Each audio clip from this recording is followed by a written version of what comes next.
ಸೂತ್ರ ಏನು? ದೇಶಿಕೋತ್ತಮ ನಿನ್ನ ಕರುಣದಿಂದ ಆನು ಅಖಿಳ ಪಾಶವಿಲ್ಲದ ಪರಬ್ರಹ್ಮವಾದೆ. ಬಹಳ ಅಪರೂಪದ ಸೂತ್ರ ಇದು, ಅನುಭವ ಸಾರದ ಸೂತ್ರ. ಎಷ್ಟು ಕೇಳಿದ್ರು ನಿಮ್ಗೆ ಸಾಕು ಅನಿಸಂಗಿಲ್ಲ, ಎಷ್ಟು ಹೇಳಿದ್ರು ನನಗೂ ಸಾಕು ಅನಿಸಂಗಿಲ್ಲ.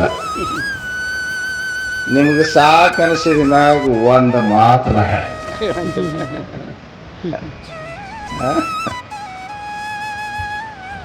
ಶಿಷ್ಯ ಗುರುಗಳಿಂದ ಉಪದೇಶ ಪಡೆದು ಸ್ವಾನುಭವ ಸುಜ್ಞಾನಿಯಾಗಿ ತನಗಾದ ಆನಂದವನ್ನ ಅಭಿವ್ಯಕ್ತಪಡಿಸ್ತಾ ಗುರುವಿಗೆ ಕೃತಜ್ಞತೆಯನ್ನ ಹೇಳ್ತಾ ಇದ್ದಾರೆ. ಮೊದಲ ಗುರುಗಳಿಗೆ ಏನು ಸಂಬೋಧನೆ? ದೇಶಿಕೋತ್ತಮ. ದೇಶಿಕೋತ್ತಮ ಅಂದ್ರೆ ಉಪದೇಶ ಮಾಡೋರಲ್ಲಿ ಉತ್ತಮ. ಉಪದೇಶ ಮಾಡೋರು ಸಿಗೋದು ಬಹಳ ಕಡಿಮೆ. ದೇಶಿಕರು ಅಂದ್ರೆ ಅಲ್ಲಿ ಉಪದೇಶಕರು. ಯಾಲ್ರಿ ಊರೂರಿಗೊಬ್ರು ಶಾಸ್ತ್ರಿಗಳು ಸಿಗುತ್ತಾರ, ಊರಾಗ 8 ಮಂದಿ ಸಿಗ್ತಾರೆ. ಹೇಳೋರಿಗೆ ಏನು ಕೊರತೆ ಆಗ್ಯದ, ಕೇಳೋರಿಗೆ ಕೊರತೆ ಆಗ್ಯದ ಅಂತ ಅನಿಸ್ತದೆ ನಮ್ಗೆ ಈಗೀಗ. ಒಂದೊಂದು ಕಡೆ ಹೋಗಿರ್ತೀವ್ರಿ, ಹೇಳೋರು 8 ಮಂದಿ ಇರ್ತೀರಿ, ಕೇಳೋರು 4 ಮಂದಿ ಕುಂತಿರ್ತಾರ. ಅವರು ಕರ್ಕೊಂಡ್ ಬಂದಿರ್ತಾರ, ಅನಿವಾರ್ಯ ಅಂತ ಕುಂತಿರ್ತಾರ. ಒಂದೊಂದು ಕಡೆ ಹಂಗೆ ಆಗ್ತಿರ್ತದೆ. ಎಲ್ಲಾರು ಎದ್ದು ಆದ್ರೂ ಕುಂತಿರ್ತಾರ ಅವರು. ನೀವೊಬ್ಬರ ಕುಂತೀರಪ್ಪ, ನಿನಗೆ ಧನ್ಯವಾದ ಅಂದ್ರ ನಿಮ್ ಬುಡುಕಿದ್ದ ಕುರ್ಚಿ ನಮದೈತ್ರಿ ಅದ ಕುಂತೀನಿ ಅಂತ ಹೇಳ್ತಾನ.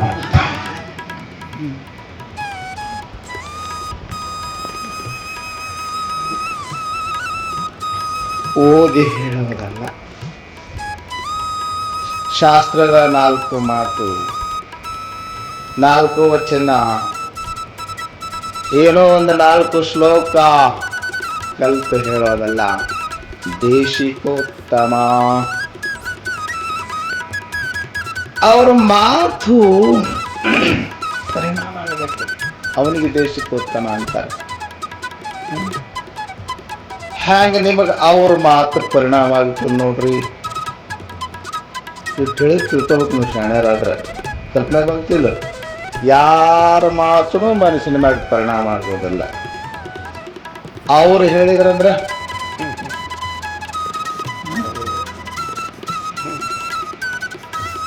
ಇವತ್ತು ಹೋಗಂಗಿಲ್ರಿ, ಇವತ್ತು ಶಾಸ್ತ್ರಕ್ಕೆ ಹೋಗಂಗಿಲ್ಲ, ಅವತ್ತು ನೀವು ಬರಂಗಿಲ್ಲ.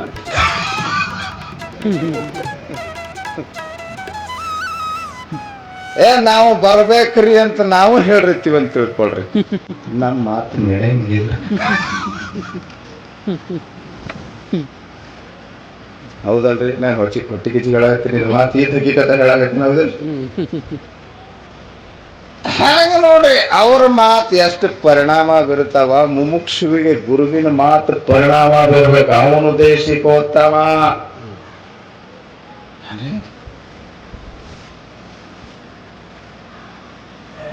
ಬುದ್ಧ ಮಾತನಾಡಿದರೆ, ಬಸವ ಮಾತನಾಡಿದರೆ, ಶಂಕರರು ಸಿದ್ಧಾರೂಢರು ಮಾತನಾಡಿದರೆ ಅವ್ರ ಮಾತುಗಳು ಪರಿಣಾಮ ಆಗ್ತದೆ. ಬುದ್ಧನ ಮಾತು ಕೇಳಿ ಭೋಗೈಶ್ವರದಲ್ಲಿ ಮುಳುಗಿ ಹೋದಂತ ಯುವಕರು, ರಾಜಕುಮಾರರು ಎಲ್ಲಾ ರಾಜಭೋಗವನ್ನ ಬಿಟ್ಟು ಬುದ್ಧನ ಬೆನ್ನು ಹತ್ತಿದ್ರು. ಎಷ್ಟು ಪರಿಣಾಮ ಬೀರುತ್ತೆ ಅವ್ರ ಮಾತು.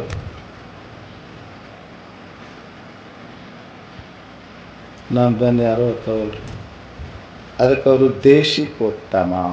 ನಾ ಏನು ಶಬ್ದ ಹಿಡಿಸ್ಲಾಕತ್ತೀನಿ ಈಗ? ದೇಶಿಕೋತ್ತಮ. ಗುರುವಿಗೆ ಏನು ಸಂಬೋಧನೆ ಮಾಡಿದ್ದಾರೆ? ದೇಶಿಕೋತ್ತಮ. ತಾನು ಸ್ವಾನುಭವ ಸುಜ್ಞಾನವನ್ನ ಅನುಭವಿಸಿ ಉಪದೇಶ ಮಾಡುವ ಶ್ರೋತ್ರಿಯ ಬ್ರಹ್ಮನಿಷ್ಠನಾದವನಿಗೆ ದೇಶಿಕೋತ್ತಮ ಅಂತ ಕರೀತಾರೆ. ನಿನ್ನ ಕರುಣದಿಂದ ಹೇ ಸದ್ಗುರುನಾಥ, ನಿನ್ನ ಕರುಣದಿಂದ ಆನು ಅಖಿಲ ಪಾಶವಿಲ್ಲದ ಪರಬ್ರಹ್ಮವಾದೆ. ನಿನ್ನ ಕೃಪೆಯಿಂದ ಅಖಿಲ ಪಾಶವಿಲ್ಲದ, ಪಾಶ ಅಂದ್ರೆ ಬಂಧಿಸುವ ಹಗ್ಗಗಳು, ಕಟ್ಟಿ ಹಾಕುವಾಗ ಕಣ್ಣಿಗೆ ಕಾಣದ ಹಗ್ಗಗಳು, ದೇಹವನ್ನ ಬಂಧಿಸುವುದಲ್ಲ, ಮನಸ್ಸನ್ನ ಬಂಧಿಸುವ ಹಗ್ಗಗಳಿವು. ಈ ಕಾರ್ಯಕ್ರಮ ಮುಗಿದ ಎಲ್ಲಿಗೆ ಹೋಗ್ತೀರಿ? ಇರೋರ ಹೋಗಂಗಿಲ್ಲ, ಇಲ್ಲೇ ಇರ್ತೀರಿ. ನಾನು ಹೋಗೋದು, ನೀವೇನು ಇಲ್ಲಿ ಇರ್ತೀರಿ. ಮುಗಿದ ತಡ ಗಾಡಿ ರೆಡಿನೇ ಐತಿ, ನಮ್ ಲಗೇಜ್ ಹೇರೇ ಕುಂತೀವಿ. ಆ ಕಡೆ ಮುಖ ತಿರುಗಿಸ ನೋಡ್ರಿ, ನಮ್ ಗಾಡಿ ಆ ಕಡೆ ಐತಿ, ಗಾಡಿ ಆ ಕಡೆ ಐತಿ. ನಾನೇ ಹೋಗವನಿ ಅಂದ್ರೆ ನೀವು ಹೋಗ್ತೀರಿ. ಎಲ್ಲಿಗೆ ಹೋಗ್ತೀರಿ? ಗರುಡದವ್ರು ಗರುಡಕ್ಕ, ಎಳವಂತಿಯವ್ರು ಎಳವಂತಿಗೆ. ನೀವು ನಿಮ್ಮ ಮನೆಗೆ ಹೋಗ್ತೀರ. ಮತ್ತೆ ನಾ ಕೇಳ್ತೀನಿ, ನಾನು ಇದನ್ನ ಕೇಳಬೇಕು, ಯಾಕೆ ಕೇಳಬೇಕಾಗಿಲ್ಲ. ನೀವು ನಿಮ್ಮ ಊರಿಗೆ, ನಿಮ್ಮ ಮನೆಗೆ ಯಾಕೆ ಹೋಗ್ತೀರಿ? ಯಾಕೆ ಹೋಗ್ತೀರಿ ಅಂದ್ರ ನಿಮಗೆ ಇಲ್ಲಿ ಹಗ್ಗ ಕಟ್ಟೇ ಬಿಟ್ಟ, ಹಗ್ಗ ಕಟ್ಟೆ ಕಳ್ಸ. ಅದು ಕಣ್ಣಿ ಕಾಣೋ ಹಗ್ಗ ಅಲ್ಲ ನೋಡ್ರಿ, ಎಳೀತಿರ್ತದ. ನಾ ಈಗ 10ವರೆಗೆ ಬಿಡಾಮದೇನೆ, 12ವರೆ ತನಕ ಹೇಳಿದ್ನಿ ಅಂತ ತಿಳ್ಕೊಳ್ರಿ. 12ವರೆ ತನಕ ಬೇಡಲ್ಲ, 10ವರೆ ಮ್ಯಾಗ ಒಂದು ಅರ್ಧ ತಾಸು ಹೆಚ್ಚಿಗೆ ಆಯ್ತಂದ್ರ ಎಳೀತಿರ್ತದ. ಅದು ಎಳ್ದಂಗೆ ನೀವು ಹಿಂದಕ್ಕೆ ಸರ್ಕೋಂತ ಕಣ್ಣಿ ಕಾಣಾರ್ದಂಗ ಕರೆಂಟ್ ಹೋಯ್ತು ಅಂತಂದ್ರ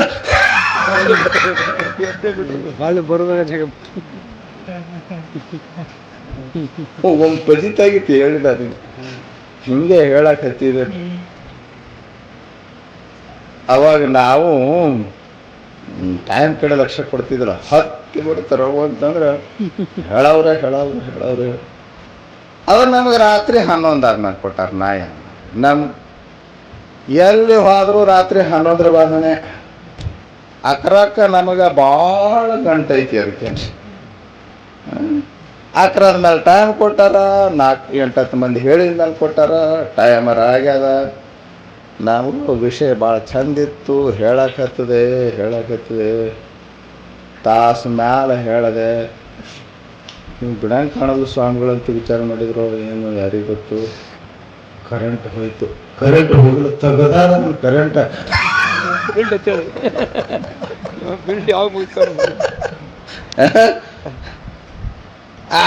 ನಾನು ಕರೆಂಟ್ ಬಂತು ನೋಡ್ತೀನಿ, ಅರ್ಧ ಮಂದಿ ಕಳಕಾಗ್ಯದ.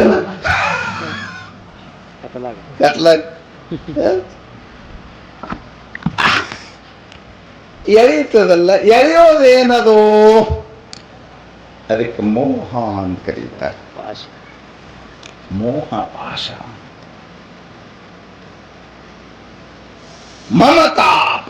ಮಮತಾ ಪಾಶ ಎಳೀತದೆ ಜೀವನಿಗೆ. ಅದು ಬಿಚ್ಚಿಕೊಳ್ಳಕ್ ಬರ್ಲಾರ್ದಂತ ಪಾಶೆ. ಅದನ್ನು ಸದ್ಗುರುನಾಥನೇ ಬಿಚ್ಚಾವ. ಹೌದಲ್ರಿ? ಆ ಮಮತಾ ಪಾಶ ಹೆಂಗೈತಿ? ಗುರುಗಳು ಹೇಳ್ತಿದ್ರು, ಅದು ಕಣ್ಣಿಗೆ ಕಾಣದ ಹಗ್ಗ. ಎಲ್ಲ ಹಗ್ಗ ಹರ್ಕೊಂಡು ಹೋಗ್ಬೋದು, ಈ ಹಗ್ಗ ಹರ್ಕೊಂಡು ಹೋಗೋದು ಭಾಳ ಕಷ್ಟ ಐತಿ. ಗುರುಗಳು ಹೇಳ್ತಿದ್ರು. ಹಿಂಗೆ ಹೇಳ್ತೀರಿ ನೀವು ಗುರುಗಳ ಅಂತಿದ್ದ ಶಿಷ್ಯ. ಅದು ಹೆಂಗೆ ಕಟ್ತದ್ರಿ, ಅದಂಗೆ ಎಳಿತಿದ್ರಿ ಅಂತಿದ್ದ ಶಿಷ್ಯ. ಗುರುಗಳು ವಿಚಾರ ಮಾಡಿದ್ರು, ಇವನಿಗೆ ಪ್ರಾಕ್ಟಿಕಲ್ ಆಗಿ ಉಪದೇಶ ಮಾಡಬೇಕು. ಸುಮ್ಮನೆ ಥೇರಿ ಹೇಳಿದ್ರೆ ಗೊತ್ತಾಗ, ನೀವು ಪ್ರಾಕ್ಟಿಕಲ್ ಆಗಿ ಉಪದೇಶ ಮಾಡ್ಬೇಕಂತ ಹೇಳಿ ಗುರುಗಳಿಬ್ರು ದಿನಾ ಬೆಳಿಗ್ಗೆ ನದಿ ಸ್ನಾನಕ್ಕೆ ಹೋಗ್ತಿದ್ರು. ಒಬ್ಬ ರೈತ ಹೊಸದಾಗಿ ಒಂದು ಹೋರಿ ಕೊಂಡ್ಕೊಂಡಿದ್ದ ಬಜಾರ್ದಾಗ. ಧನುಸ್ ಅಂತ ಹೇಳ್ತದ, ಮನೆಯಲ್ಲೇ ನೋಡಿದ್ರೆ ಬರಂಗ ಕಡಗಂಚಿಗೆ ಆಗ್ತದನ. ಮಸ್ತ್ ಚಲೋ ಹೋರಿ ಕೊಂಡ್ಕೊಂಡಿದ್ದ. ಅದು ಹೋರಿ ಆ ಕಡೆ ರೂಢಿ ಅಲ್ಲ, ಮಾಲಕನ ಮನೆ ಆ ಕಡೆ, ಹೊಸ ಮಾಲಕಿವ ಹಗ್ಗ ಹಚ್ಚಿ ಎಳೀತಿದ್ದ. ಹಿಂದು ಹೋರಿ ಎಲ್ಲೆಲ್ಲಿ ಬರವಲ್ದು, ಒದಾಡ್ತಿದ್ದನ್ನು ಒಯ್ಬೇಕಾದ್ರೆ ಎಷ್ಟು ಜಗ್ಗಿದ್ರು ಬರಲ್ದು ಹೋರಿ. ಗುದ್ದಾಡಿ ಒಯ್ತಿದ್ದ. ನೋಡೋಂಗಿತ್ತದು ದೃಶ್ಯ. ಗುರುಗಳು ಕೇಳಿದ್ರಂತ, ಶಿಷ್ಯ ಜರ ನೋಡೋದನ್ನ ಚಂದ ನೋಡು ಅಂತ. ನೋಡಕ್ಕೇನ್ರಿ ಹೊಸ್ದಾಗಿ ತೊಗೊಂಡು ಕಾಣ್ತಾನ, ಊರು ಹೇಳ್ಕೊಂಡು ಹೊಂಟಾನ. ಅಲ್ಲ ಹಗ್ಗ ಯಾರಿಗೆ ಕಟ್ಟಾರ ಅಂತ ಕೇಳಿದ ನಿಮ್ಗ ಅಂತಂದಂತ ಶಿಷ್ಯ. ಯಾರಿಗೆ ಕಟ್ಟಾರ? ಹೋರಿಗೆ ಕಟ್ಟಾರ. ಮನುಷ್ಯ ಹೇಳಿಲಾಕ ಹಚ್ಚಾನ. ಹೆಂಗ್ ಕಾಣ್ತದ? ಹೋರಿಗೆ ಹಗ್ಗ ಕಟ್ಟಾರ, ಮನುಷ್ಯ ಹೇಳ್ದಂಗೆ ಕಾಣ. ಚಂದ ನೋಡು ಒಂದಿಟ್ಟು ಅಂದ್ರೆ ಗುರುಗಳು, ನೋಡಿದ್ರೆ ಏನೈತ್ರಿ ಇದ್ರಾಗ, ಏನು ನೋಡೋದೈತಿ? ಸ್ಪಷ್ಟ ಕಣ್ಣಿಗೆ ಕಾಣ್ತದೆ. ಹೋರಿ ಹಗ್ಗ ಕಟ್ಟಾರ, ಮನುಷ್ಯ ಹೋರಿನ ಎಳಿಲಾಕ ಹತ್ಯಾನ.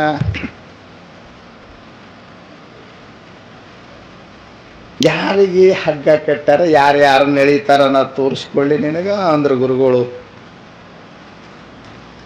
ಹೋರಿ ಕೊಂಡ್ಕೊಂಡು ಮಾಲಕ್ನ ಹತ್ರ ಹೋದ್ರು. ಏನು ಚಂದ ಐತಿ ತಮ್ಮ ಹೋರಿ, ಎಷ್ಟು ಕೊಂಡ್ಕೊಂಡು ಆಗಿನ ಕಾಲದಾಗ 10,000 ಕೊಂಡ್ಕೊಂಡಿದ್ರಿ ಅಂದವ. ಭಾಳ ಚಂದ ಐತಿ, ಏನು ಮಸ್ತ್ ಐತಿ, ಏನು ಸುಳಿ ಚಂದ ಅದ, ಏನು ಮಸ್ತ್ ತಯಾರಿ ಅದ ಹೋರಿ, ಭಾಳ ಚಂದ ಐತಪ್ಪ, ಸುಳಿ ಪಳಿ ಹೆಂಗೆ ಅದಾವ ನೋಡು ಅಂಥೇಳಿ ಎಲ್ಲ ಮೈ ತುಂಬ ಕೈ ಆಡಿಸಿ ನೋಡಿದ್ರೆ ಮಸ್ತ್ ಐತಿ, ಭಾಳ ಚಂದ ಐತಿ, ಸುಳಿ ಎಲ್ಲೆಲ್ಲಿ ಇರ್ಬೇಕು, ಪಾಲ್ಯ ಅದಾವ, ಮಸ್ತ್ ಐತಿ ಹೋರಿ. ಹೋರಿ ಮೈ ಕೈ ಆಡಿಸ್ದ.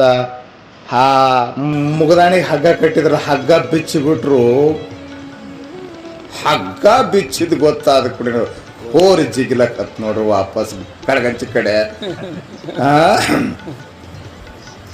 ಮುಂದೆ ಹೋರಿ ಹಿಂದಿಂದ ಮಾಲಕ್, ಇದೇನು ಮಾಡಿದ್ರಿ ಗುರುಗೌಡ್ರ, ಇದೇ ಮಾಡಿದ್ರಿ ನೀವು ಅಂತಿಮ. ಮುಂದೆ ಹೋರಿ ಓಡ್ತಿತ್ತು, ಹಿಂದ ಮನುಷ್ಯ ಓಡ್ತಿದ್ದ. ಗುರುಗಳು ಕೇಳಿದ್ರು ಶಿಷ್ಯಾಗ, ಈಗ ಯಾರನ್ನ ಯಾರು ಎಳಿಲಕ್ಕ ಹತ್ಯಾರ ಅಂತ ಕೇಳಿದ್ರು. ಯಾರನ್ನ ಯಾರು ಎಳಿಲಕ್ಕ ಹತ್ತಾರ?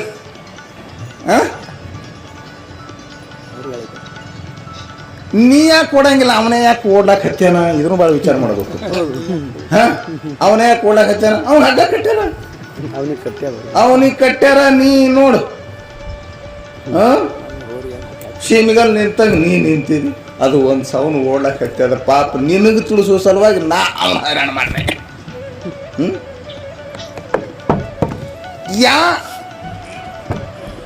ಎಳಿಲಾಕ್ ಹತ್ಯಾದ ಈ ಮನುಷ್ಯನ. ಹಗ್ಗ ಯಾರಿಗೆ ಕಟ್ಟಾರ?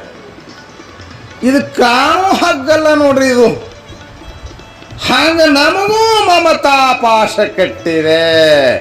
ನಿಮ್ಮನ್ನ ಕಟ್ಟೇ ಕಳಿಸಿಕೊಟ್ಟಾರ ಇಲ್ಲಿಗೆ. ನೀ ನೆಲ್ಲೂರು ತನರ ಹೋಗು, ಆಳಂದಕರ ಹೋಗು, ಮುಂದೆ ಪುನಃ ಬಾಂಬೆರ ಹೋಗು, ಜಗ್ಗಿದ ಕುಣ್ಣ ಬರಬೇಕು. ಬಂತು ಪೋನ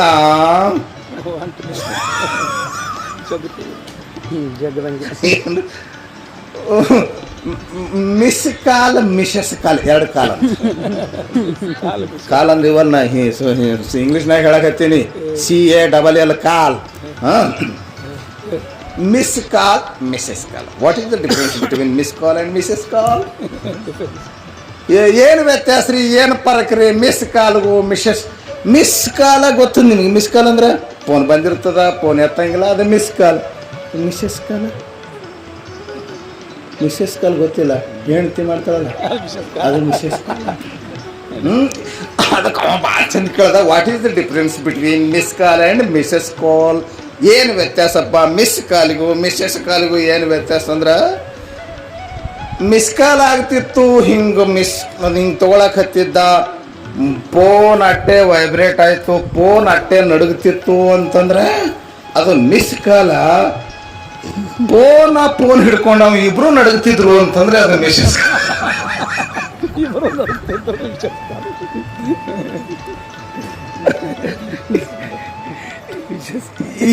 ಇಬ್ರು ನಡುತ್ತಿರ್ತಾರ, ಅದು ವೈಬ್ರೇಟ್ ಆಗ್ತಿರ್ತದ, ಇದನ್ನು ವೈಬ್ರೇಟ್ ಆಗ್ತದ.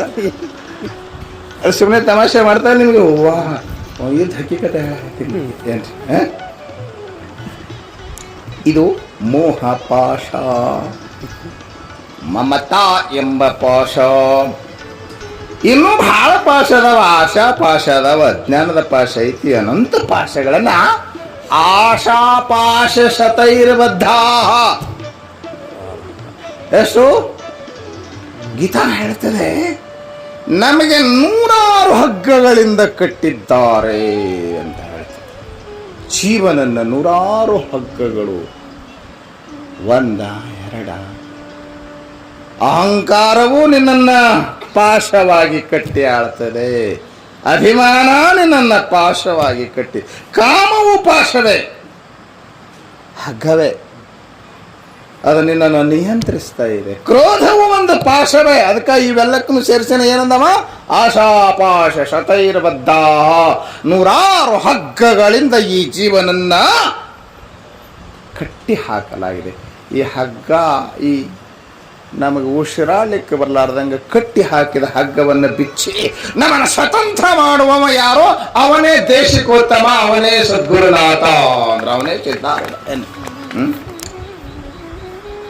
ನನ್ನ ಎಲ್ಲ ಈ ಪಾಶಗಳನ್ನು ಬಿಚ್ಚಿ ನನ್ನನ್ನ ಮುಕ್ತನನ್ನಾಗಿ ಮಾಡಿದಲ್ಲ ಹೇ ಸದ್ಗುರುನಾಥ, ಎಷ್ಟು ನಿನ್ನ ಉಪಕಾರ ವರ್ಣಿಸಲಿ.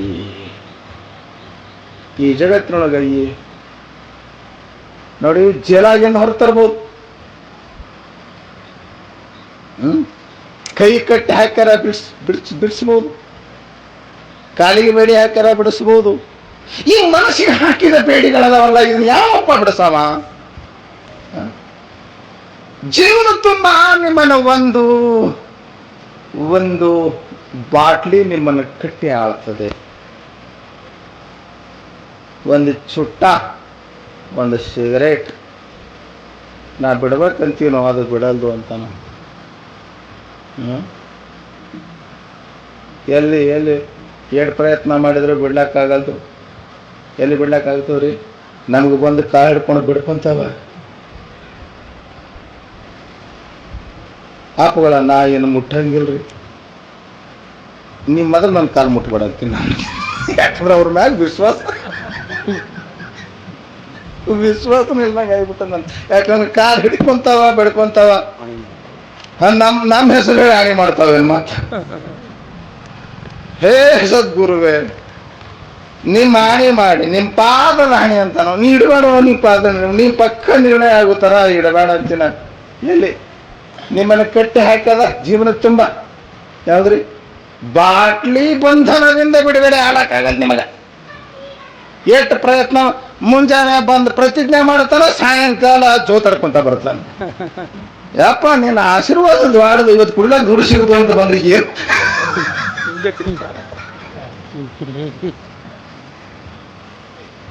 ಇದು ನನ್ನ ಅನುಭವ ಹೇಳಕತ್ತೀನಿ ನಿಮ್ಗೇನು. ಬಿಡ್ಲಾಕಾಗಲ್ಲ. ಎಲ್ಲಿ ಬಿಟ್ಟಾರ, ಎಷ್ಟು ಮಂದಿ ಬಿಟ್ಟಾರ ಹೇಳ್ರಿ? ಸುಮ್ಮನೆ ಹುಡುಗಾಟಿಗೆ ಹೇಳ್ತಿರ್ತೀನಿ ನಾ. ರಾತ್ರಿ ಹೆಂಡ್ತಿ ಕಾಲು ಹಿಡೋದು,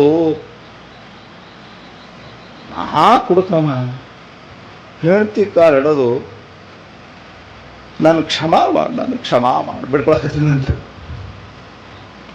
ಬಿಡ್ರಿ, ಕಾಲು ಬಿಡ್ರಿ. ನೀವು ಪತಿ ದೇವರು, ನೀವು ಕಾಲು ಹಿಡಿತಾರೆ ಅಂದ್ರೆ ಇಲ್ಲ, ನಿನಗೆ ಭಾಳ ಟಾರ್ಚರ್ ಕೊಟ್ಟೆ ನಾನು, ನಿನಗೆ ಭಾಳ ತ್ರಾಸ ಮಾಡಿದೆ ನಾನು, ಕುಡಿದು ಬಂದು ಬೈದೆ ಬಡದೆ, ನೀ ಕೂಲಿ ಮಾಡಿ ತಂದು ದುಡ್ಡೂ ಕುಡಿದು ಬಂದು ನಿನಗೆ ಬಡದೆ. ನನಗಿವತ್ತು ಪಶ್ಚಾತ್ತಾಪ ಆಗ್ಯದ. ನಾ ತಪ್ಪು ಮಾಡಿದೆ ಅಂತ ಅನ್ಸದ, ನನ್ನ ಮನಸ್ಸಿಗೆ ಭಾಳ ಕೆಟ್ಟ ಅನ್ಸದ ಇವತ್ತ. ಅದಕ್ಕೆ ನೀ ಕ್ಷಮಾ ಮಾಡ್ಬೇಕಂತ ನಾ ಬಿಡ್ಕೊಳಕತ್ತೀನಿ. ಬಿಡಂಗೆ ಕಾಣೋದು ಮಾಡು. ಆಯ್ತು ರೀ, ಕ್ಷಮಾ ಮಾಡೀನಿ, ಹೋಲ್ ಬಿಡ್ರಿ ಆತ. ಇನ್ನು ಮುಂದೆ ನಾ ಮುಟ್ಟಂಗಿಲ್ಲ ನೋಡಿ. ಇವತ್ತೆಲ್ಲಿ ಕುಡ್ದೀನಿ ನಾನು. ಇನ್ನು ಮುಂದೆ ಸಿಕ್ಕಿದ್ದಿಲ್ಲ ನೋಡು. ಇವತ್ತಿಗೆ ಬಿಟ್ಟು ಬಿಟ್ಟೇನಿ.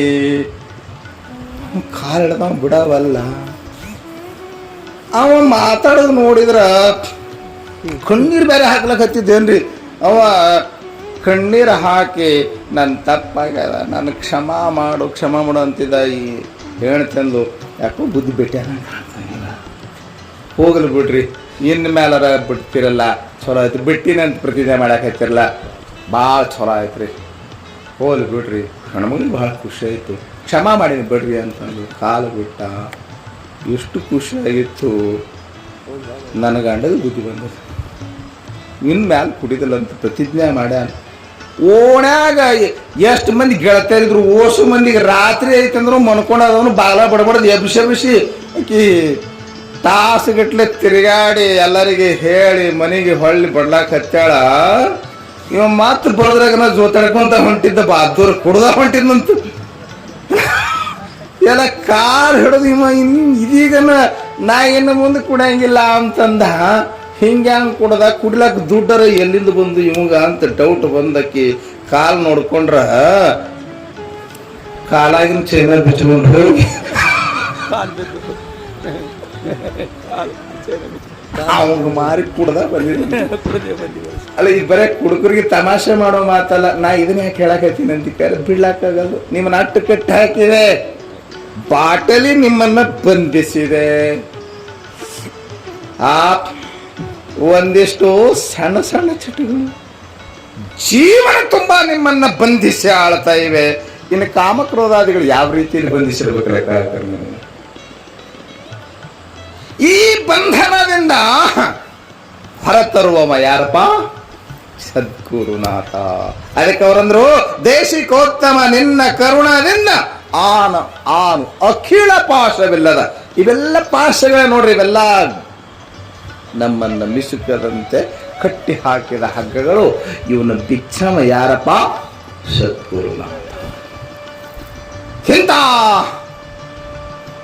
ಸಕಲ ಪಾಶಗಳನ್ನ ಕತ್ತರಿಸಿ ಬಿಡುಗಡೆ ಮಾಡಿದಂತ ಸದ್ಗುರುನಾಥನ ಕರುಣೆ ಎಂಥದ್ದು, ಅವನ್ ಎಂಥ ಕೃಪಾ. ಆ ಕೃತಜ್ಞತೆಯನ್ನ ವರ್ಣ ಮಾಡ್ತಾ ಶಿಷ್ಯ ಅಂತಾನ, ದೇವ ನೀ ಮಾಡಿದ ಉಪಕಾರಕ್ಕೆ ನಾ ಪ್ರತಿಯಾಗಿ ಏನು ಮಾಡಿ ತೀರಿಸಲಿ? ಏನು ಕೊಂಡು ತೀರಿಸಲಿ? ನೀ ಏನು ನನಗೆ ಜ್ಞಾನ ದಯಪಾಲಿಸಿದೆಯಲ್ಲ, ನೀನು ದಯಪಾಲಿಸಿದ ಜ್ಞಾನಕ್ಕೆ ಪ್ರತಿಯಾಗಿ, ಸ್ವಾನುಭವ ಸುಜ್ಞಾನಕ್ಕೆ ಆತ್ಮಜ್ಞಾನಕ್ಕೆ ಪ್ರತಿಯಾಗಿ ನಾ ಏನು ಕೊಡ್ಲಿ? ನನ್ನ ಪಾಲಿನ ಹೊಲ ಹಚ್ಚಲೇನ? ಆ ಹೊಲ ಬಿಟ್ಟು ಬಂದವದೀನಿ, ಏನು ಕೊಡ್ಲಿ? ಮನೆ ಹಚ್ಚಲೇನು? ಮನಿನೂ ಬಿಟ್ಟು ಬಂದವದೀನಿ, ಏನು ಕೊಡ್ಲಿ? ಏನು ಕೊಟ್ಟು ನಿನ್ನ ಉಪಕಾರ ತೀರಿಸಲಿ? ಏನು ಕೊಡ್ತೀನಂದ್ರೆ ನಾ ಕೊಡೋದೆಲ್ಲ ಅನಿತ್ಯ ಐತಿ. ನೀ ಕೊಟ್ಟದ್ದು ಶಾಶ್ವತವಾದಂತ ಪದವಿಯನ್ನು ಕೊಟ್ಟಿ ಗುರುನಾಥ, ಏನು ಕೊಳ್ಳಿ ನಿನಗ ಅಂತ ನಾವು. ಅದಕ್ಕೆ ಶರಣು ಗುರುಕುಲ ಭಾನು ಕೈ ಮುಗಿಯುವುದೊಂದೇ. ನಾನು ಪ್ರತಿಯಾಗಿ ನಿನಗೆ ಶರಣಾಗತನಾಗುವುದೇ. ಕೈ ಮುಗಿಯೋದಂದ್ರೇನು, ನಮಸ್ಕಾರ ಮಾಡೋದಂದ್ರೇನು? ಸಂಪೂರ್ಣ ಬದುಕನ್ನ, ನನ್ನ ತನವನ್ನ, ನನ್ನ ತನುಮನ ಎಲ್ಲವನ್ನು ನಿನಗೆ ಸಮರ್ಪಣೆ ಮಾಡುವುದಂದ್ರೆ. ಅದಕ್ಕೆ ನಾನೇನಾದರೂ ಒಂದಿಷ್ಟು ಕೃತಜ್ಞತೆಯನ್ನು ಸಲ್ಲಿಸಿದಂಗೆ ಆಗ್ತದೆ. ಗುರುಕುಲ ಭಾನು, ನೀ ಎಂಥ ಗೊತ್ತೇನು? ಗುರುಕುಲ ಭಾನು. ಗುರುಕುಲ ಭಾನು ಅಂತಂದ್ರೇನು? ಗುರುಗಳ ಸಮೂಹಕ್ಕೆ ನೀನು ಭಾನು. ಶೂರ ಇದ್ದಂಗ. ಶರಣು ನತ ಸುರದೇನು. ಇದನ್ನ ಎಂಥ ಚಂದ ಮಾತು ನೋಡ್ರಿ. ಶರಣು ನತ ಸುರದೇನು. ಶರಣು ನತ ಸುರದೇನು ಅಂದ್ರೆ ಯಾರು ನಿನಗೆ ಬಾಗಿದರೋ ಲಕ್ಷ ಕೊಡಬೇಕು. ನತ ಅಂತಂದ್ರೆ ಶರಣಾಗತನಾಗಿ ಯಾರು ನಿನಗೆ ಬಾಗಿದರೋ ಪಕ್ಕಾ ವಿಶ್ವಾಸದಿಂದ ನಿನ್ನ ಪಾದ ಹೇಳಿದ್ರು ಅವ್ರ ಪಾಲಿಗೆ ಹೇ ಸದ್ಗುರುನಾಥ ನೀನು ಶುರಧೇನು. ಅವ್ರ ಪಾಲಿಗೆ ಹೆಂಗದಿ? ಶರಣುನತರಾದವರಿಗೆ ನೀನು ಶುರಧೇನು. ನೆನಪಿಟ್ಟುಕೊಳ್ರಿ, ಶುರಧೇನು ಅಂದ್ರೆ ಕಾಮಧೇನು ಅಂತ ಒಂದು ಐತಂತ. ಕಾಮಧೇನು ಸರ್ಗಲೋಕದಾಗಿರುವಂಥ ಸುರಧೇನುವಿಗೆ ಏನಂತ ಕರೀತಾರೆ? ಕಾಮಧೇನು ಅಂತ ಕರೀತಾರೆ. ಕಾಮಧೇನು ಅಂತ ಅದಕ್ಕೆ ಕರೀತಾರೆ ಗೊತ್ತೇನ್ರಿ? ನಾವು ಕಾಮಿಸಿದ್ದನ್ನೆಲ್ಲ ಕೊಡುವುದಕ್ಕೆ ಕಾಮಧೇನು ಅಂತ. ನಾವು ಬಯಸುತ್ತನ್ನೆಲ್ಲ ಭಗವಂತನಿಗೆ ಕೊಡ್ಲಿಕ್ಕಾಗುದಿಲ್ಲ, ದೇವರಿಗೂ ಕೊಡ್ಲಿಕ್ಕಾಗುದಿಲ್ಲ. ನೆನ್ಪಿಟ್ಕೊಡ್ರಿ ನೀವು. ದೇವ್ರೇನಾರ ಕೊಟ್ಟಾನಂತಂದ್ರೆ ಅವ ಹೆಂಗ್ ಕೊಡ್ತಾನ? ನಿನ್ನ ಹಣೆ ಬರ್ದಾಗಿದ್ದುದು ಮಾತ್ರ ಕೊಡ್ತಾನ. ನೀ ಮಾಡಿದ್ದು ನಿನಗೆ ಕೊಡ್ತಾನ. ಮ್ಯಾಲ ಸುಮ್ಮನೆ ನಾನು ಪುಗ್ಶೆಟ್ಟೆ ಭಾಗ್ಯ ನಿನಗೆ ಕರುಣಿಸಿದೆ ಅಂತ ಹೇಳಿ ಮತ್ತೆ ಹೆಸರು ಮಾಡ್ಕೊಂತಾನೆ ಸುಳ್ಳೆ. ದೇವ್ರು ಏನು ಕೊಟ್ಟಾನಂದ್ರೆ ಏನು ಕೊಟ್ಟಾನ? ನೀ ಏನು ಮಾಡಿದಿ ಭಕ್ತಿ ಪುಣ್ಯ ಅದನ್ನ ಮಾತ್ರ ಅಷ್ಟಕ್ಕೆ ಮಾತ್ರ ಕೊಡ್ಲಿಕ್ಕೆ ಸಮರ್ಥ ಅದನ. ಅದಕ್ಕೆ ಏನ್ ಹೇಳ್ತಾರೆ? ದೃಷ್ಟ ಫಲವನ್ನ ಈಡೇರಿಸುವಲ್ಲಿ ಈಶ್ವರ ಸಮರ್ಥ, ದೃಷ್ಟಾದೃಷ್ಟ ಫಲಗಳನ್ನೆರಡನ್ನು ಈಡೇರಿಸುವಲ್ಲಿ ಗುರು ಸಮರ್ಥ ಅಂದ್ರೆ. ನೀ ಆ ಮಾತು ತಿಳಿದಿಲ್ಲ, ಇನ್ನ ಪಕ್ಕ ತಿಳಿದಿಲ್ಲ. ನಾ ಹೇಳ ಬಂದಿ ನಿನ್ನ ದೃಷ್ಟ ಫಲ ಅಂದ್ರೆ ಮಾಡಿದ ಕರ್ಮಕ್ಕನುಗುಣವಾಗಿ ದೇವರು ನಿನಗೆ ಫಲವನ್ನ ಕೊಡ್ತಾನೆ. ನಿನಗೇನು ಒಂದು ಚಲೋ ಮನಿ, ಹೆಂಡತಿ, ಮಕ್ಕಳು ಏನಾರ ಸಿಕ್ಕವಂತಂದ್ರು ಅವ್ ಕೊಟ್ಟಾನಂತಂದ್ರೆ ಹೆಂಗ್ ಕೊಟ್ಟಿರ್ತಾನ? ನೀನು ಕರ್ಮಾಧ್ಯಕ್ಷ ಅಂತ ಕರೆದಾರ ಅವನಿಗೆ. ಈಶ್ವರನು ಏನಾಗಿದ್ದಾನೆ? ಕರ್ಮಾಧ್ಯಕ್ಷನಾಗಿದ್ದಾನೆ. ಕರ್ಮಾಧ್ಯಕ್ಷ ಅಂದ್ರೆ ನಿನ್ನ ಕರ್ಮಕ್ಕನುಗುಣ. ಅದನ್ನ ಬಹಳ ಚಂದ ಬಸವಣ್ಣವರು ಬಹಳ ಚಂದ ತಮ್ಮ ವಚನದಾಗ ಹೇಳ್ತಾರೇನಂತ. ಮಾದೇವ ಶೆಟ್ಟಿ ಧರಣೆಯ ಮೇಲೊಂದು ಹಿರಿದಪ್ಪ ಅಂಗಡಿಯ ನಿಕ್ಕಿ ಹರಿದುಕೊಂಡಿದ್ದ ನಮ್ಮ ಮಾದೇವ ಶೆಟ್ಟಿ ಒಮ್ಮನವಾದರೆ ಒಡನೆ ನುಡಿವನು, ಇಮ್ಮನವಾದರೆ ನುಡಿಯನು, ಕೋಣಿಯ ಸೋಲ ಅದ್ದಗಾಣಿಯಗೆಲ್ಲ ಜಾಣ ನೋಡವ್ವ ನಮ್ಮ ಕೂಡಲ ಸಂಗಮ ದೇವ. ಭಾಳ ಚಂದ ವರ್ಣ ಮಾಡಿದ್ದಾರೆ. ಈಶ್ವರನು ಕರ್ಮಾಧ್ಯಕ್ಷ ಎಂಬುವುದನ್ನು ಈ ವಚನದಲ್ಲಿ ಬಸವಣ್ಣವರು ಭಾಳ ಸೊಗಸಾಗಿ ವರ್ಣ ಮಾಡಿದ್ದಾರೆ. ಏನು ಹೇಳ್ತಾರೆ? ದೇವರು ಒಂದು ಅಂಗಡಿ ಹಾಕ್ಯಾನಂತ. ನಮ್ಮ ಜಗದಪ್ಪ ಗೌಡ್ರು ಅಂಗಡಿ ಹಾಕ್ಯಾರಲ್ಲ, ಇವ್ರದ್ದು ಸಣ್ಣ ಅಂಗಡಿ, ಅವನದು ದೊಡ್ಡ ಅಂಗಡಿ. ಇವ್ರದ್ದು ಬಹುತೇಕ ದೊಡ್ಡದೇ ಆದಂಗೆ ಕಾಣ್ತದೆ. ಎರಡು ಕಡೆ ಮಾಡ್ಯಾರ ಮತ್ತೀಗ. ಈ ಅವನ್ ಎಂಥ ಅಂಗಡಿ ಅಂದ್ರೆ ಎಂಥ ಅಂಗಡಿ ಅಂತ್ರಿ? ಧರಣೆಯ ಮೇಲೊಂದು ಹಿರಿದಪ್ಪ. ಅದಕ್ಕೆ ಎಂಥ ಅಂಗಡಿ ಅಂತ ಹೇಳ್ಯಾರ ಅವರು? ಹಿರಿದಪ್ಪ. ಹಿರಿದಪ್ಪ ಅಂತಂದ್ರೆ ಏನ್ರಿ? ದೊಡ್ಡ ಅಂಗಡಿ. ಎಂಥ ಅಂಗಡಿ? ಬಿಗ್ ಬಜಾರ್. ಈ ಕಲಬುರಗಿ ಒಳಗೆ ನೋಡ್ರಿ ಭಾಳ ದೊಡ್ಡ ದೊಡ್ಡ ಅಂಗಡಿ ಆಗ್ಯಾವ. ಹೋಗಿರಿ ಅಲ್ಲಿ? ಹೋಗಿ ಬರ್ರಿ. ಭಾರಿ ಭಾರಿ ಅಂಗಡಿ ಆಗ್ಯಾವ. ನಿಮಗೇನು ಬೇಕು ಎಲ್ಲನೂ ಸಿಗ್ತಾವ. ನೀವು ಬೇಕಾದ ತಗೋಬಹುದು, ಬೇಕಾದಷ್ಟು ತಗೋಬಹುದು. ಯಾರು ಕೊಡೋರು ಯಾರು ಇರಂಗಿಲ್ಲ ಅಲ್ಲಿ. ನಾವು ಅಂಗಡಿಗಳು ಭಾಳ ಮಜಾ ಅದಾವ. ಹೋಗಿರಲ್ರಿ ನೀವು? ಆ ಅಂಗಡಿಯಾಗ ಯಾರು ಕೊಡಂಗಿಲ್ಲ. ನಿಮಗೇನು ಬೇಕು ಎಲ್ಲನೂ ಸಿಗುತ್ತದೆ. ಬೇಕಾದ ತಗೋಬಹುದು. ನೀವು ಚಲೋ ಅಲ್ರಿ ಅಂತ ಅಂಗಡಿ? ಬೇಕಾದ ತಗೋಬಹುದು. ನೀವು ಏನು ಬೇಕಂತೀರಿ ಎಲ್ಲ ಸಿಗುತ್ತದೆ ನೋಡ್ರಿ. ನಿಮಗೆ ಎಲ್ಲ ಎಲ್ಲ ಎಲ್ಲ ಎಲ್ಲ ಸಿಗ್ತದೆ. ಬೇಕಾದಷ್ಟು ತಗೊಳ್ಳಿ. ನಿಮಗೆ ತೊಗೊಂಡು ಬರ್ಲಾಕ ತ್ರಾಸ ಆಗ್ತಂದ್ರೂ ಬೇಕಾದ್ರೆ ಅಲ್ಲಿ ಇದನ್ನೇ ಇಟ್ಟಿರ್ತಾರ ಟ್ರಾಲಿಗಳು, ಹಾಕ್ಕೊಂಡು ಬರ್ರಿ. ಬೇಕಾದಷ್ಟು ಹಾಕ್ಕೊಂಡು ಬರ್ರಿ. ಹಾಕೊಳ ಬರ್ತದೆ ನಿಮ್ಗೆ. ಹಂಗೆ ನೀವು ಹಾಕ್ಕೊಂತೀರಲ್ಲ, ಎಲ್ಲ ಎಲ್ಲ ಎಲ್ಲ ಬೇಕಾದೆಲ್ಲ ಖರೀದಿ ಮಾಡ್ತೀರಿ.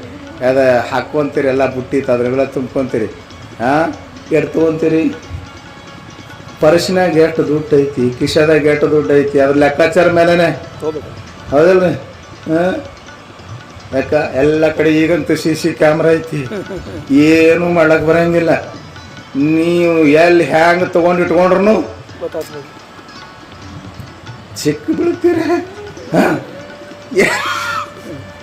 ಎಲ್ಲ ಎಲ್ಲ ಎಲ್ಲ ಸಿಗುತ್ತದ. ಎಲ್ಲ ತಗೋಬಹುದು ನೀವು, ಎಲ್ಲ ಸಿಗ್ತದ, ಎಡ್ ಸಿಗ್ತದ, ಪೈಸಾ ದೊಡ್ಡ ಸಿಗ್ತದೆ. ಹಂಗ ಪರಮಾತ್ಮ ದೊಡ್ಡ ಅಂಗಡಿ ಇಟ್ಟಾನ. ಇಲ್ಲಿ ಚಂದನ ಹೆಣ್ತಿ ಅದಾಳ, ಮಕ್ಕಳದಾಳ, ಮನಿ ಐತಿ, ಹೊಲ ಐತಿ, ಎಲ್ಲ ಐತಿ. ಯಾರ ಪಾಲಿಗೆ ಐತಿ? ಅಲ್ಲಿ ಪೈಸಾ ಇದ್ದವ್ರ ಪಾಲಿಗೆ ಐತಿ, ಇಲ್ಲಿ ಪುಣ್ಯ ಇದ್ದವ್ರ ಪಾಲಿಗೆ ಐತಿ. ನನ್ನ ಮಾತು ಇಲ್ಲಕತ್ತೇವ ನಿಮಗೆ. ನನ್ನ ಸಬ್ಜೆಕ್ಟ್ ಅದು ಹೇಳೋದು ಅಲ್ಲಿ ಇವತ್ತ ಗುರುಕೃಪಾ ಹೇಳೋದೈತಿ ಅಂತ. ಅವ ದೇವ್ರು ಕೊಡ್ತಾನಂದ್ರು ನೀವು ಎಷ್ಟು ಪುಣ್ಯ ಭಾಳ ಚಂದ ಹೇಳ್ಯಾರ ಬಸವಣ್ಣವ್ರು. ಕಾಣಿಯ ಸೋಲ ಅದ್ದ ಗಾಣಿಯಾಗೆಲ್ಲ ಅಂತ. ಅವನ ತಕಡಿ ಭಾಳ ಸೂಕ್ಷ್ಮ ಐತಿ. ನೀವು ಎಷ್ಟು ಮಾಡಿರಿ ಅಟ್ಟೇ ಪಡಿಬೇಕು. ಹೆಚ್ಚಿಗೆ ಮಾಡಿದ್ರ ನೀವು ಎಷ್ಟು ದುಡ್ದಿರಿ ಅಟ್ಟೇ. ಅಲ್ಲಿ ಇಂಚಲಂತ ಐತಿ. ಶಿವಯೋಗೀಶ್ವರರು ಬಹಳ ದೊಡ್ಡ ಸಿದ್ಧಾರ್ಢಕ್ಕಿಂತಲೂ ಸ್ವಲ್ಪ ಮುಂಚಿನ ಕಾಲದವರು ಅವರು. ಆ ಶಿವಾನಂದ ಭಾರತಿ ಅಪ್ಪಗಳ ಹೆಸರು ಕೇಳಿರ್ಬೇಕಲ್ಲ, ಅದೇ ಪೀಠಕ್ಕ ಅವ್ರ ಸದ್ಗುರುಗಳಾಗಿರುವಂಥವ್ರು. ಅವ್ರು ಬಹಳ ಸಿದ್ಧ ಪುರುಷರು. ಯಾರೇ ಶಿವಯೋಗೇಶ್ವರರು. ಅವರು ಮಠ ಕಟ್ತಿದ್ರಂತ. ಶಿವಯೋಗೇಶ್ವರರು ಮಠ ಕಟ್ತಿದ್ರು. ಮಠದಾಗ ಕೆಲಸ ಮಾಡಾಕೆಲ್ಲ ಅರೆ ಕಲ್ಲು ಕಟ್ಟೆಯವರು, ಮತ್ತೆ ಅಗ್ಗಚ್ಚು ತಯಾರು ಮಾಡೋರು, ಕಟ್ಟೋರು, ಗೌಂಡಿಗಳು, ಮೇಸ್ತ್ರಿಗಳು ಭಾಳ ಮಂದಿ ಬರ್ತಿದ್ರು.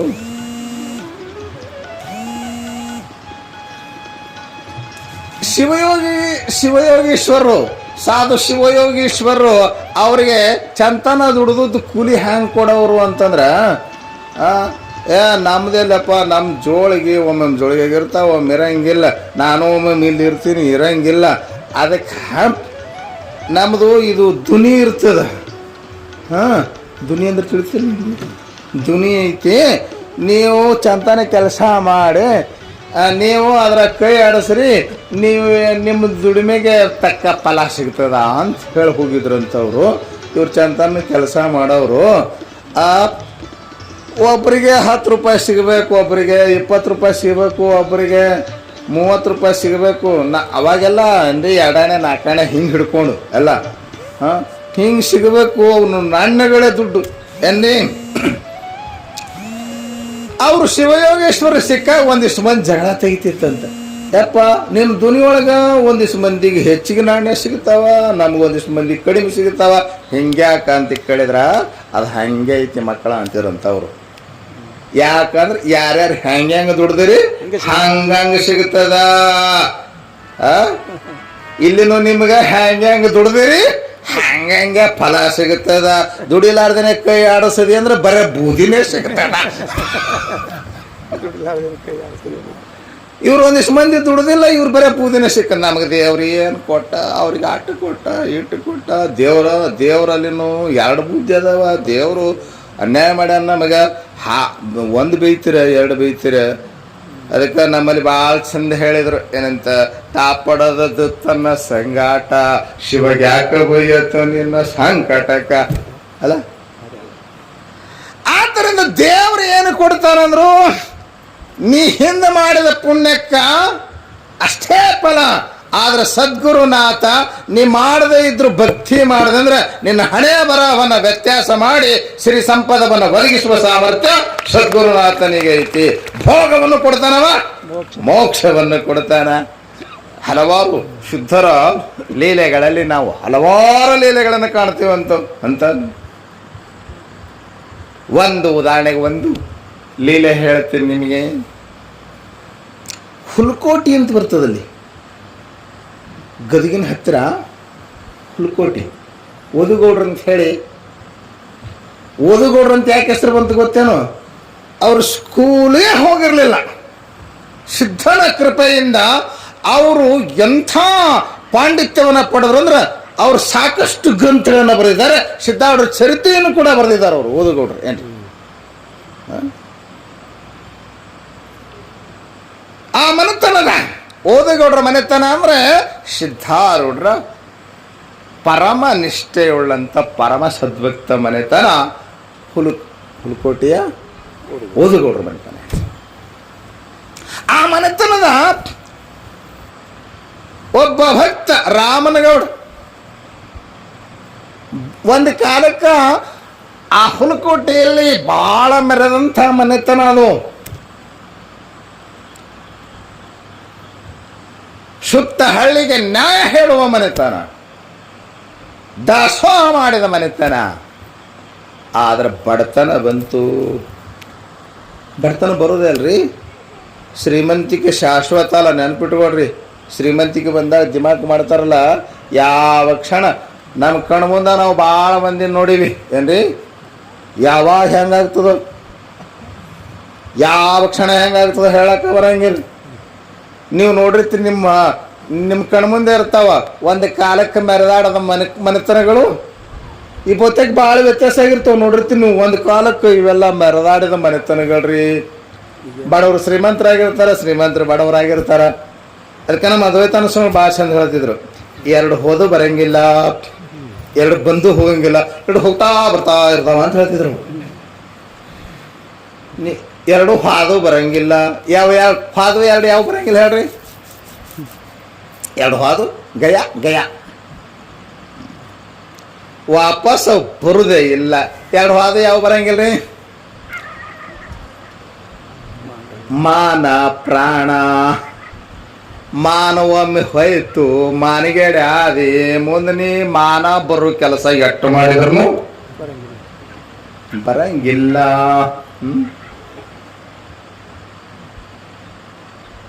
ಕುಡಿದು ಒದರಾಡ್ತಿದ್ದ, ಊರಾಗ ಬರ ಅಲ್ಲ ಸಲ್ಲದ ಕೆಲಸ ಮಾಡ್ತಿದ್ದ, ತಿಪ್ಪ್ಯಾಗ ಬೀಳ್ತಿದ್ದ, ಚರಂಡ್ಯಾಗ ಬೀಳ್ತಿದ್ದ. ಅಂಥ ಮನುಷ್ಯ, ನೀಚ ಮನುಷ್ಯ, ಅನಾಚಾರದ ಮನುಷ್ಯ. ಯಾಕೋ ಈಗ ಶುದ್ಧ ಆಗ್ಯಾನ, ಸತ್ಸಂಗಕ್ಕೆ ಬಂದು ಗುರುಗಳ ಹತ್ರ ಬಂದು ಈಗೆಲ್ಲ ಅವ ಎಲ್ಲ ಬಿಟ್ಟಾನ, ವಿಭೂತಿ ಹಚ್ಕೊಂಡು ಬರ್ಲಾಕ ಹತ್ಯಾನ, ಮಸ್ತ್ ವಿಭೂತಿ ಹಚ್ಕೊಂಡು ಹೊಂಟಾಂದ್ರು.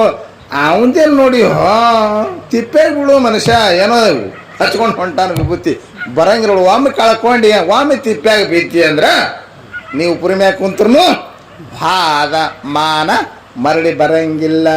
ಅದಲ್ರಿ, ಅದಕ್ಕೆ ಮಾನವನ್ನು ಪ್ರಾಣವಾಗಿ ಜೋಪಾನ ಮಾಡಬೇಕು ಅಂದರು. ಮಾನ ಒಮ್ಮೆ ಹೋಯ್ತು, ಮಾನ ಕಳ್ಕೊಂಡು ಏನು ಮಾಡಿದ್ರು ಮರಳಿ ಮಾನ ಬರಂಗಿಲ್ಲ. ಮತ್ತು ಪ್ರಾಣ ಹೋಗುತ್ತಾನೆ, ಏನು ಮಾಡ್ತೀರಿ ಮಾಡಿ. ಆದ ಮ್ಯಾಲ ಎಷ್ಟು ಪ್ರಯತ್ನ ಮಾಡಿದ್ರು ಮಾಡ್ತಾನೆ ಪ್ರಯತ್ನ. ಡಾಕ್ಟ್ರ್ ಬೇಕಾದಂಥ ಸೀರಿಯಸ್ ಪೇಷಂಟ್ ತೊಗೊಂಡು ಹೋಗ್ರಿ, ಡೋಂಟ್ ವರಿ. ಆಮೇಲೆ ಐ ಆಮ್ ಸಾರಿ ಹೆಂಡತಿ ಕೇಳಿದ್ರೆ ಚಂದ, ಗಂಡ ಕೇಳಿದ್ರೆ ಚಂದ, ಫ್ರೆಂಡ್ ಕೇಳಿದ್ರೆ ಚಂದ, ಡಾಕ್ಟ್ರು ಸಾರಿ ಕೇಳ್ದ. ಡಾಕ್ಟ್ರು ಸಾರಿ ಕೇಳಿದ್ರೆ ಮುಗೀತು ನೋಡ್ರಿ. ಏನ್ರಿ ನೋಡ್ರಿ, ಸೀರಿಯಸ್ ಪೇಷಂಟ್ ಐತೆ ಅಂದ್ರೂ ಆಪ್ರೇಷನ್ ಮಾಡತ್ತಾನ, ನಾನಾ ಟೆಸ್ಟ್ ಮಾಡತ್ತಾನ, ಎಲ್ಲ ಟೆಸ್ಟ್ ಎಲ್ಲ ಮಾಡಿ ಎಲ್ಲ ಟ್ರೀಟ್ಮೆಂಟ್ ಕೊಟ್ರು ಹೋಯ್ತು ಅಂತಂದ್ರೆ ಕೊನೆಗೆ ಬಂದು ಏನು ಹೇಳ್ತಾನ? I am sorry. ಏನು ಮಾಡಿದ್ರೆ ತರ್ಲಕ್ಕಾಗ್ತಾನೆ ಮರಳಿ ಪ್ರಾಣ ಇಲ್ಲ. ಮಾನ ಪ್ರಾಣ ಹಾದು ಎರಡು ಬರಂಗಿಲ್ಲ, ಎರಡು ಬಂದು ಹೋಗಂಗಿಲ್ಲ. ಧರ್ಮ ಕೀರ್ತಿ ಇವು ಬಂದು ಎಂದೂ ನಿನ್ನ ಕೈ ಬೆಳಗಿಲ್ಲ. ನೆನಪಿಟ್ಕೊಳ್ರಿ, ಕೀರ್ತಿ ಸದಾ ಇರ್ತದೆ, ಧರ್ಮ ಧನ ಇರಂಗಿಲ್ಲ. ಧರ್ಮ ಸದಾ ನಿನ್ನ ಜೊತೆ ಇರ್ತದೆ, ನೆನಪಿಟ್ಕೋಬೇಕು. ಧರ್ಮ ಕೀರ್ತಿ ದ್ವಯಂ ಸ್ಥಿರಂ ಅಂದ್ರು. ಅಸ್ಥಿರಂ ಜೀವಿತಂ ಲೋಕೆ, ಅಸ್ಥಿರಂ ಧನ ಯೌವನಂ, ಅಸ್ಥಿರಂ ಪುತ್ರಧಾರಾಭ್ಯಂ. ಧರ್ಮ ಕೀರ್ತಿ ದ್ವಯಂ ಸ್ಥಿರಂ. ಎಲ್ಲವೂ ಅಸ್ಥಿರ ಐತಿ. ಜೀವನ ಅಸ್ಥಿರ ಐತಿ, ಯೌವನ ಅಸ್ಥಿರ. ಅಸ್ಥಿರ ಅಂತ ತಿಳಿತಿಲ್ಲ ನಿಮ್ಗೆ. ಅಸ್ಥಿರ ಅಂದ್ರೆ ಏನ್ರಿ? ಈಗದ ಮುಂದಿರ್ತದ ಅಂತ ಹೇಳಕ್ ಬರಂಗಿಲ್ಲ. ಯೌವನ ಎಲ್ಲಿ ಉಳಿದು ನಿಮ್ದೀಗ? ಎರಡು ದಿಮಾಕಿತ್ತು ಒಂದು ಕಾಲಕ್ಕೆ, ಎರಡೆರಡು ಕೊಡ ಹೊತ್ತು ನೀರು ತರ್ತಿದ್ರಿ. ಈಗ ಪ್ಲಾಸ್ಟಿಕ್ ಎಂತಿಂತ ಕುಡ್ಕೊಡ್ರಿ. ಯಾವಾಗ ಹೊತ್ಕೊಂಡು ತಂದಿರಿ ನೆನಪಾಗಿದ್ಲ, ಡುಬ್ಬ ಹೊರದಂಗ ಅನ್ಸಂಗಿಲ್ಲ. ಈಗ ನೆನಪು ಮಾಡ್ಕೊಂಡ್ರಿ ಎಂತಿಂತ ಕೊಡಾರಿ ಹೊತ್ಕೊಂಡು ಯಾಕಂದ್ರೆ ನಾನು ಹೊತ್ತು ತಂದೀನಿ.